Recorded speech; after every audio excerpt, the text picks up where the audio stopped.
آپ نے یہ تسبیح منگل کے دن پڑھنی ہے، کیونکہ یہ تسبیح منگل کے دن کی خاص اور بڑی اہم اور بڑی قیمتی تسبیح ہے۔ اگر کروڑوں کی بھی حاجت ہونا تو غیب سے پوری ہو جاتی ہے۔ اس لیے منگل کے دن آپ نے 21 بار اپنے ہاتھ کی انگلیوں پر اگر یہ تسبیح پڑھ لی تو آپ کی 21 منٹ سے پہلے پہلے مشکل آسان ہو جاتی ہے، حاجت پوری ہو جاتی ہے۔ اگر دولت کی ضرورت ہے تو غیب سے مدد آ جاتی ہے۔ اس لیے دوستو، آپ کی جو بھی دعا ہوگی اس تسبیح کے بعد اللہ پاک اس کو اپنے فضل سے اپنی رحمت کے ذریعے قبول فرما لے گا۔ دیکھیں، آپ نے اس تسبیح کو پڑھنے کا طریقہ سمجھنا ہے تاکہ آپ آج اس کی برکتیں حاصل کر سکیں۔ آپ پورے سال میں کسی بھی منگل کے دن، کسی بھی مہینے اس کو پڑھ سکتے ہیں۔ تو آپ نے فجر سے لے کر آپ کے پاس یعنی کہ منگل کی رات اور منگل کا دن، یہ 24 گھنٹے آپ کے پاس موجود ہیں۔ آپ جس وقت چاہیں اس وقت میں اس تسبیح کو پڑھیں۔ اللہ تعالیٰ اس تسبیح کی برکت سے ہر مصیبت کو دور فرما دیتا ہے، ہر آفت کو دور کر دیتا ہے، ہر مشکل کو آسان کر دیتا ہے، سختیاں ختم ہو جاتی ہیں، تنگیاں راحت میں بدل جاتی ہیں، اور دشمنوں پر بھی اس تسبیح کے ذریعے فتح کے دروازے کھل جاتے ہیں۔ ہر قسم کی تکلیف دینے والی چیزوں کو اللہ پاک دور کر دیتا ہے اپنی رحمت کے ذریعے۔ اس لیے دوستو، انبیاء کرام کے ذریعے اس نے اپنے بندوں کو رشد ہدایت کے دروازے کھولے ہیں۔ اب آپ نے سب سے پہلے باوضو ہو جانا ہے۔ تسبیح آپ کسی بھی نماز کے بعد کسی بھی وقت کر سکتے ہیں، صرف زوال کے وقت آپ نے نہیں پڑھنی، یعنی جب سورج نکل رہا ہو، جب سورج نصف النہار پر ہو، جب سورج غروب ہو رہا ہو، یہ 3 وقت ہیں، اس میں آپ نے تسبیح نہیں پڑھنی۔ اس کے علاوہ جب چاہیں، جس وقت چاہیں باوضو ہو جائیں، ایسی جگہ پر بیٹھیں جہاں لوگوں کا ہجوم نہ ہو، اور ایسی جگہ بیٹھ کر اس تسبیح کو پڑھیں جہاں شور شرابہ نہ ہو، خاموشی ہو۔ آپ نے تصور اپنے مقصد پر رکھنا ہے، اپنی حاجت پر رکھنا ہے، جو آپ کی آرزو ہے، جو آپ کی تمنا ہے، اس کی نیت کر لینی ہے۔ سب سے پہلے ہم پڑھیں گے تعوذ اور تسمیہ، اس کے بعد نیت کریں گے۔ دیکھیں، میں اس عمل کے لیے، اس تسبیح کو بتانے کے لیے آپ کو مکمل تفصیل بتاؤں گا شروع سے لے کر اینڈ تک، تاکہ آپ کو اس تسبیح کے پڑھنے میں کوئی دشواری نہ ہو اور اس کے پڑھنے کے فوراً بعد آپ کو کامیابی مل جائے۔ تو آپ نے جب اس عمل کو شروع کرنا ہے، شروع کرنے سے پہلے صرف 10 بار، یعنی تعوذ اور تسمیہ پڑھنے سے بھی پہلے صرف 10 بار آپ نے اللہ تعالیٰ کی بارگاہ میں یہ الفاظ عرض کرنے ہیں، اور یہ آرزو کرنی ہے، اور یہ تمنا کرنی، یہ فریاد کرنی ہے۔ وہ فریاد میں آپ کو بتا دیتا ہوں کون سی ہے۔ جب آپ وہ کریں گے، اللہ پاک اپنی رحمت کے ذریعے تمہارے گناہوں کو بخش دے گا۔ دیکھیں، اللہ پاک کی ذات بڑی بخشنے والی ذات ہے، وہ بڑی کریم ذات ہے۔ دیکھیں، جس دور سے، جس وقت سے اس وقت ہم گزر رہے ہیں نا، ہر شخص کو رزق کی بنیادی ضرورت ہے۔ تقریباً ہر شخص آج رزق دولت کی وجہ سے پریشان ہے۔ آج لوگوں کے گھروں میں مفلسی آ چکی ہے، غربت آ چکی ہے، غریبی آ چکی ہے۔ تو اس سلسلے میں آپ کو جو عمل دے رہا ہوں، یہ آپ کے لیے رزق کے دروازے کھول دے گا، اور ایسی جگہوں سے اسباب پیدا ہوں گے جہاں آپ کا غمان بھی نہیں ہوگا۔ اس وظیفے کی برکت سے تمہاری کوئی بھی رزق کی پریشانی باقی نہیں رہے گی۔ بس ایک بار اس عمل کو منگل کے دن کر کے دیکھیں۔ لوگ ایسے سمجھتے ہیں کہ منگل کے دن کی کوئی بات نہیں ہے، حالانکہ اس دن کی بڑی فضیلت ہے، اس کی بڑی برکت ہے۔ اس میں بہت ساری چیزیں اللہ تبارک و تعالیٰ نے رکھی ہیں، کیونکہ کچھ لوگ منگل کے دن کو برا سمجھتے ہیں۔ ان کے مطابق منگل کو جو کام کریں وہ خراب ہو جائے گا۔ اس کی کیا حیثیت ہے، میں آپ کو اس کے بارے میں اگر بتا دوں تو آپ کو سمجھ آ جانی چاہیے کہ جو دن اور راتیں ہیں، یہ اللہ تعالیٰ کی بنائی ہوئی راتیں ہیں، اور اللہ تبارک و تعالیٰ ہی نے یہ دن بنائے ہیں۔ ہر گھڑی، ہر لمحہ ہی درست ہے، لیکن بہت سارے لوگوں کے یہ عقیدے درست نہیں ہیں۔ جو لوگ اس طرح کی باتیں کرتے ہیں، ان لوگوں کو سوچنا چاہیے کہ ہر لمحہ ہی اللہ تبارک و تعالیٰ کا بنایا ہوا ہے، ہر دن ہی اللہ تعالیٰ کا بنایا ہوا ہے۔ تو اس دن میں بعض لوگ کہتے ہیں کپڑے نہیں کاٹنے چاہیے، بعض لوگ کہتے ہیں اس دن میں فلاں کام نہیں کرنا چاہیے۔ تو اس طرح کی جو چیزیں ہیں نا، تو اس کے بارے میں آپ کو پتہ ہونا چاہیے کہ ویسے اللہ تعالیٰ نے بعض دنوں کو بعض دنوں کے اوپر فضیلت عطا کی ہے۔ جیسے جمعۃ المبارک کا دن ہوتا ہے، وہ سارے دنوں کا سردار دن ہے، اس میں ایک نیکی کا ثواب 70 گنا بڑھا کر عطا کیا جاتا ہے۔ تو اسی طرح باقی دن جو ہے اس کو برا نہیں کہا جا سکتا۔ یہ لوگوں کی من گڑت باتیں ہیں، بنائی ہوئے قصے اور کہانیاں ہیں، ایسی باتوں سے بچنا چاہیے۔ ہاں کچھ دنوں میں برکتیں زیادہ موجود ہیں ایک دن کی بنسبت دوسرے دن سے، تو جیسے اللہ تعالیٰ نے بعض دنوں کو بعض دنوں کے اوپر فضیلت، بعض راتوں کو بعض راتوں کے اوپر فضیلت، بعض بندوں کو بعض بندوں کے اوپر فضیلت، جہاں عام بندے کا مقام ہے تو وہاں جہاں عام بندے کے مقام کی انتہا ہے، وہاں سے ایک نیک مومن کے مقام کی ابتدا ہے، یہاں سے نیک مومن کے مقام کی ابتدا ہے، وہاں سے شہید کے مقام کی ابتدا ہے۔ تو جہاں شہید کے مقام کی انتہا ہے نا، وہاں سے جو ہے وہ اس کے بعد جو ہے آگے اسی طرح سلسلہ چلتا جاتا ہے، مجتہد کا مقام ہوتا ہے، علماء کا مقام ہوتا ہے، صوفیاء، اولیاء، بزرگوں کا مقام، اسی طرح عام بندے کے ساتھ تو ہم ان کا تقابل نہیں نہ کر سکتے۔ اسی طرح بعض دنوں کو بعض دنوں کے اوپر اللہ تعالیٰ نے جو فضیلت عطا کی ہے، تو اسی طرح اس دن میں جتنی بھی رکاوٹیں ہوتی ہیں نا، جتنے بھی مسائل ہوتے ہیں، یہ بات میں آپ کو بتا دوں، جو رکاوٹیں ہوتی ہیں نا اس کے لیے جو اعمال کیے جاتے ہیں وہ منگل اور جو ہے وہ ہفتے کے دن کیا جاتا ہے۔ اس میں اگر کیا جائے تو ہر رکاوٹ ختم ہو جاتی ہے، ہر مشکل آسان ہو جاتی ہے، ہر غم ختم ہو جاتا ہے۔ تو ہم نے اپنی تمام آنے والی رکاوٹوں کو دور کرنا ہے، آپ میں آنے والی تمام پریشانیاں اس کے ذریعے دور ہوں گی۔ تو اب 10 بار جو چیز آپ نے پڑھنی ہے وہ کلمات ذرا سن لیں، کیونکہ اس کی برکت سے آپ کے گناہوں کو اللہ پاک معاف فرما دے گا۔ دیکھیے توبہ کی بڑی برکتیں ہیں۔ بعض اوقات ہمارے گناہوں کی وجہ سے ہمارے اوپر وبال آ جاتا ہے، ہمارے گناہوں کی وجہ سے ہمارے اوپر جو ہیں وہ مشکلات آ جاتی ہیں، ہمارے رزق میں کمی ہو جاتی ہے، ہمارے گناہوں کی وجہ سے ہمارے لیے مشکلات آتی ہیں۔ تو ہم نے اللہ کی بارگاہ میں سب سے پہلے توبہ کرنی ہے، توبہ کے الفاظ پڑھنے ہیں، اور اس کے بعد اللہ جو عمل ہے اس کا آغاز ہے۔ یہ بھی عمل کا حصہ ہے، یہ مت سمجھا کریں کہ شاید یہ عمل کا حصہ نہ ہو، یہ ساری چیزیں جو بتا رہا ہوں یہ عمل کا حصہ ہے، وظیفے کا حصہ ہے۔ آپ اس طرح پڑھیں گے تو انشاءاللہ آپ کو فائدہ بھی ہوگا، برکتیں بھی ملیں گی، کامیابیاں آپ کے قدم چومیں گی۔ اب آپ نے دیکھیں بنی اسرائیل کی نا ایک بدکار عورت تھی، وہ اپنے حسن و جمال کی وجہ سے لوگوں کو فتنے میں مبتلا کرتی تھی۔ وہ بدکار عورت اپنے گھر کے دروازے کو کھول کر بالکل سامنے ایک تخت پر بیٹھی رہتی تھی، جو بھی انسان اس عورت کو دیکھتا نا وہ آزمائش میں مبتلا ہو جاتا۔ جو بھی مرد اپنی حاجت کو پورا کرنے کے لیے اس کے پاس جاتا وہ 10 دینار یا اس سے زیادہ دے کر اندر جانے کی اجازت ملنے کے بعد وہ اس کے گھر میں داخل ہو جاتا تھا۔ اب یہ ایک مختصر واقعہ بھی میں آپ کو بتاؤں گا، اس کے اندر مکمل عمل کی ترتیب بھی سمجھاؤں گا۔ واقعہ سن کر بھی آپ حیران ہوں گے اور عمل کر کے بھی آپ کو حیران کن رزلٹ ملے گا۔ تو جو کلمات آپ نے پہلے پڑھنے وہ ذرا سن لیں، وہ آپ نے پڑھنے استغفر اللہ ربی من کل ذنب واتوب الیہ، یہاں تک صرف پڑھنا ہے، استغفر اللہ ربی من کل ذنب واتوب الیہ۔ اس کو اس نیت کے ساتھ پڑھنا ہے کہ یا اللہ جتنے بھی میرے گناہوں کی وجہ سے میرے اوپر وبال ہے، رکاوٹیں ہیں، پریشانیاں ہیں، تو اپنے حبیب کا صدقہ اس کو دور فرما اور میری توبہ کو قبول کر لے، میرے گناہوں کو معاف فرما دے۔ دیکھیں اللہ تعالیٰ کی ذات گناہوں کو معاف فرمانے والی۔ اس کے بعد جیسے میں نے کہا تعوذ تسمیہ، اس کے بعد آپ نے نیت کر لینی ہے اپنے مقصد کی، حاجت کی، جتنے اگر مقروض ہیں تو قرضے سے نجات کی نیت کر لیں، کوئی اور حاجت ہے تو آپ اس کی نیت کر لیں، مطلب جو بھی حاجت ہے، جو بھی پریشانی ہے اس کی آپ نے نیت کرنی ہے۔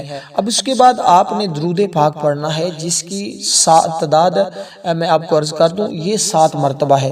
7 مرتبہ آپ نے درود پاک پڑھنا ہے، اور یہ درود ابراہیم پڑھیں جو ہم نماز کے اندر پڑھتے ہیں۔ تو دیکھیں گناہوں کی معافی اس کے ذریعے ہو جاتی ہے، اور جو میں نے پہلے کلمات بتائیں اس کے ذریعے بھی گناہوں کی معافی، اس کے ذریعے گناہوں کی معافی بھی، درجات کی بلندی بھی، دلوں کا سکون بھی، دنیا اور آخرت میں کامیابی بھی۔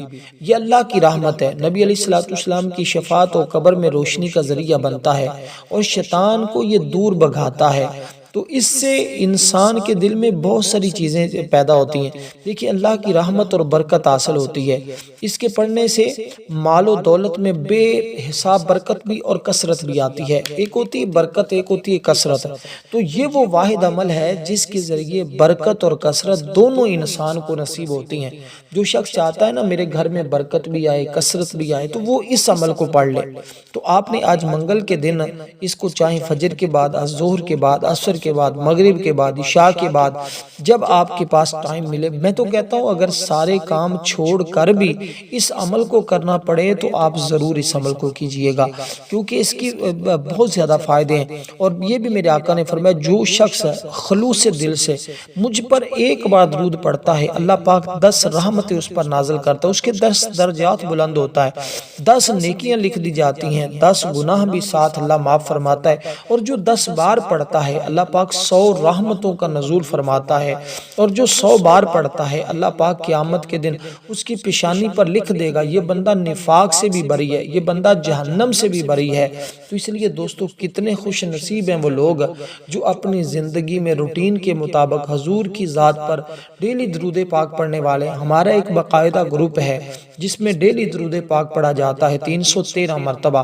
جو شخص اگر اس گروپ میں شامل ہونا چاہتا ہے اس کا جو ہے وہ لنک ہم آپ کو دے دیں گے کمنٹ میں، وہ ہمیں بتا دے، انشاءاللہ آپ کو وہ گروپ کا لنک دیا جائے گا، اس میں آپ شامل ہو جائیں گے، روزانہ 313 مرتبہ درود پاک پڑھیں گے، اور پھر اس میں ایک اجتماعی دعا ہوتی ہے۔ جب درود پاک کا 1.25 لاکھ مرتبہ ہو جاتا ہے نا تو اس پر دعا ہوتی ہے، اور الحمدللہ بہت سارے لوگوں کی زندگیاں بدلتی ہیں، بہت سارے لوگوں کے حالات بدلتے ہیں، کیونکہ الحمدللہ وہ دعائیں رد نہیں ہوتی، اس کے ذریعے تنگ دستی ختم ہوتی ہے، کثرت رزق۔ یہ خاص درود پاک ہوگا جو آپ نے پڑھنا ہوگا، حاجات کو پورا کرنے کا یہ باعث بنے گا۔ اور جس شخص پر تنگ دستی مسلط ہو جائے، اور یہ میرے آقا کا فرمان ہے، وہ درود پاک پڑھے، اللہ پاک اس کی برکت سے بیماریاں بھی دور فرما دیتا ہے، رحمتیں بھی ملتی ہیں، کامیابیاں بھی، اور پھر دنیا اور آخرت دونوں جہاں کی کامیابیاں ہیں۔ اللہ تعالیٰ کا حکم بھی ہے ان اللہ و ملائکتہ یصلون علی النبی یا ایھا الذین آمنوا صلوا علیہ وسلم تسلیما، یعنی بے شک اللہ اور اس کے فرشتے درود پاک بھیجتے، ایمان والو تم بھی ان پر درود پاک بھیجا کرو۔ تو ہم نے اس کے پڑھنے کے بعد اللہ تعالیٰ کا وہ اسم مبارک پڑھنا ہے جس کے ذریعے اللہ تعالیٰ بہت زیادہ رزق عطا فرماتا ہے، اس کا مطلب ہی ہے بہت زیادہ عطا کرنے والا۔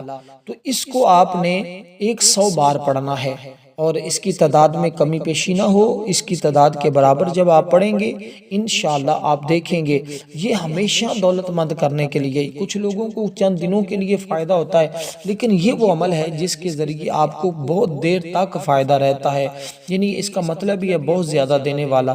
یہ لفظ ہبہ سے بنا ہے جس کا مطلب بغیر معاوضے کے عطا کرنا، ایسی عطا جس میں کوئی غرض نہ ہو، جسے چاہے عطا فرما دے، بغیر عوض کے دوسروں پر مال و دولت کو نشاور کر دے، اسی طرح بے سوال عطا فرمانا، اور وہ اپنی مخلوق کو اس انداز سے دیتا ہے کہ اس کا کوئی ثانی نہیں ہے، کیونکہ دنیا میں اللہ تعالیٰ کی ذات کے علاوہ اور کوئی ذات ایسی نہیں ہے جو بغیر مانگے، بغیر غرض کے عطا کرتی جائے۔ اس لیے جو شخص اللہ تعالیٰ کو اس صرف سے پکارتا ہے اللہ تعالیٰ اس پر اپنی عطا کے خزانے کھول دیتا ہے، جو چیز وہ مانگے مل جاتی ہے۔ غربت اور تنگ دستی اور تنگی سے دوچار، یعنی خرچ، جو لوگ جن کے اخراجات بہت زیادہ ہیں، آمدن کم ہے، انہیں چاہیے کہ وہ اس کو پڑھیں۔ اس کے علاوہ گھر میں گھر والے بھی اس کو پڑھنا شروع کر دیں، اگر گھر کے اندر 5 افراد ہیں سب آج کے دن اس عمل کو کریں، ذرائع آمدن میں یکدم اتنا اضافہ ہو جائے گا کہ تھوڑے ہی عرصے میں اللہ پاک آپ کو اپنے فضل سے رحمت کے ذریعے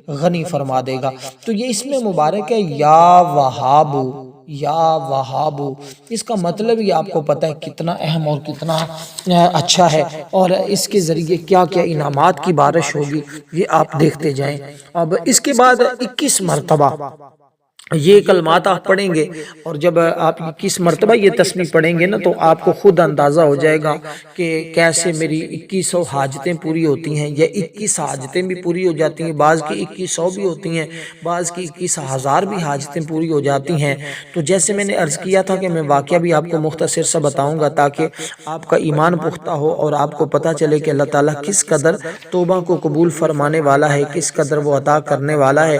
تو اللہ تعالیٰ، کیونکہ اللہ تعالیٰ خود فرماتا ہے ادعونی استجب لکم، مجھ سے دعا کرو میں قبول کروں گا، مجھ سے بخشش طلب کرو، میں تمہاری بخشش کو قبول کر لوں گا، تمہیں معاف کر دوں گا۔ تو اس لیے وہ فرماتا ہے انہ کان غفارا، وہ بڑا معاف فرمانے والا ہے، لئن شکرتم لازیدنکم، اگر تم احسان مانو گے تو میں تمہیں اور بھی دوں گا، یعنی وہ فرماتا ہے اگر تم شکر کرو گے تو تمہیں اور بھی زیادہ کثرت کے ساتھ عطا کرتا جاؤں گا۔ تو جیسے میں نے آپ کو عرض کیا تھا کہ وہ ایک خاتون تھی جو اس قدر بدکار تھی، ایک دن اس بدکار کے دروازے کے سامنے سے ایک عابد کا گزر ہوا۔ جب اس کی نگاہ اس عورت پر پڑی نا جو اپنے گھر میں بیٹھی ہوئی تھی، وہ عابد اس بدکار کی وجہ سے آزمائش میں مبتلا ہو گیا۔ وہ اس کو حاصل کرنے کے دل ہی دل میں کوشش کرنے لگا، اس کے خیال کو اپنے دل سے دور کرنے کی کوشش کرتا رہا، لیکن وہ محبت زائل نہ ہو سکی، اپنے آپ پر کنٹرول نہ رہا، یہاں تک کہ اس کے پاس کچھ سامان تھا، اسے فروخت کیا، اس عورت کے اصول کے لیے جتنے دینار کی ضرورت تھی اس کو جمع کیا۔ آخر وہ اس بدکار کے گھر آ گیا۔ اس نے کہا اسے کہ مقرر کردہ وکیل کو سلام کریں۔ بہرحال اس کے آنے کا جو وقت مقرر ہوا، اس بدکار نے وعدہ دے دیا۔ وہ عابد اس وقت مقرر وقت پر آ گیا۔ اس فحاشہ نے اپنے آپ کو سنوارا، اپنے گھر میں موجود ایک پلنگ پر بیٹھ گئی۔ رقم ادا کرنے والا عابد بھی وہاں پہنچا، اس فحاشہ کے ساتھ پلنگ پر بیٹھ گیا۔ جب اس نے اپنے ہاتھ کو فحاشہ کی طرف بڑھایا تو اللہ تعالیٰ نے اس کی عبادت پہلے کرنے والی توبہ کی برکت اور اپنی رحمت کی وجہ سے اس کے ہاتھ کو روک لیا۔ عابد کے دل میں یہ بات بیٹھ گئی کہ اللہ تعالیٰ اس کو اس حالت میں دیکھ رہا ہے، اس طرح کے سارے اعمال ضائع ہو جائیں گے۔ یہی بات سوچ کر دل میں خوف پیدا ہو گیا، اس کے جسم پر کپکپی طاری ہو گئی، اس کا رنگ متغیر ہو گیا۔ فحاشہ عورت نے جب اس کی طرف دیکھا تو وہ حیران ہوئی، اس کا رنگ ہی بدل گیا۔